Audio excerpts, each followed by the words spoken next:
అందరికీ నమస్కారం. ఆంధ్రప్రదేశ్ రాష్ట్ర ముఖ్యమంత్రిగా శ్రీ వైఎస్ జగన్మోహన్ రెడ్డి గారు ఉన్నప్పుడు 2021 డిసెంబర్ 1వ తారీఖున కేంద్ర ప్రభుత్వ రంగ సంస్థ సెకి solar energy corporation of India limited తో రాష్ట్ర ప్రభుత్వం ఒక ఒప్పందం కుదుర్చుకుంది.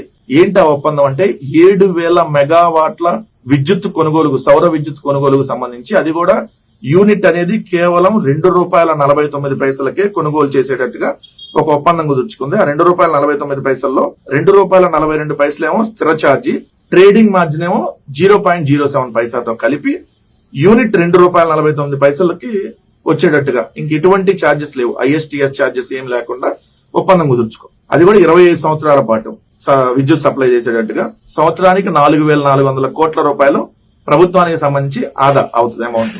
మొత్తం 25 సంవత్సరాల్లో 1,10,000 కోట్ల రూపాయలు ఆదా అయ్యేటట్టుగా ప్రభుత్వం కుదుర్చుకుంటే, మొన్న మధ్య అమెరికాలో అదాని మీద ఒక కేసు నమోదైతే ఆ కేసుకి జగన్మోహన్ రెడ్డి గారికి లింక్ పెట్టినటువంటి ఎల్లో మీడియా జగన్మోహన్ రెడ్డి గారి కంటే అదాని 1,750 కోట్ల లంచం ఇచ్చేశాడంట.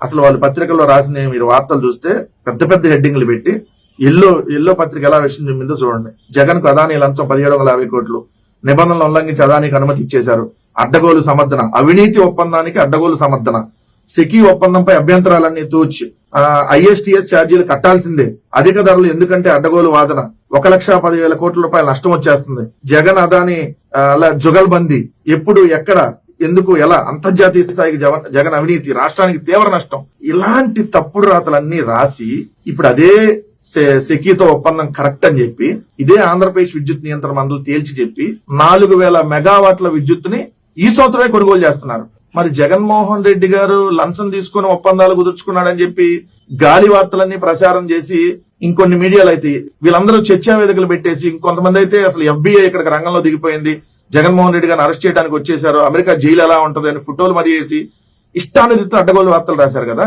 ఇప్పుడు మరి సిగ్గు ఎగ్గు లేకుండా మరి అదే ఒప్పందాన్ని ఎందుకు కొనసాగిస్తున్నారు? అంటే డబ్బులు తీసుకుని కొనసాగిస్తున్నారా? అదాని దగ్గర ఇప్పుడు మీరు లంచం తీసుకొని చంద్రబాబు నాయుడు గారి ప్రభుత్వం ఈ ఒప్పందాలను కొనసాగిస్తుందా? మీరే చెప్పారు కదా ఎంతకంటే తక్కువకి వచ్చేసిద్దని. మరి ఆ ఒప్పందాలు రద్దు చేసుకోండి, రద్దు చేసి మరి తక్కువ రేటు కొనుగోలు ఎందుకు చేయట్లేదు? అంటే మీరు చేసిందంతా తప్పుడు ప్రచారం, మీ బతుకంతా తప్పుడు ప్రచారమే.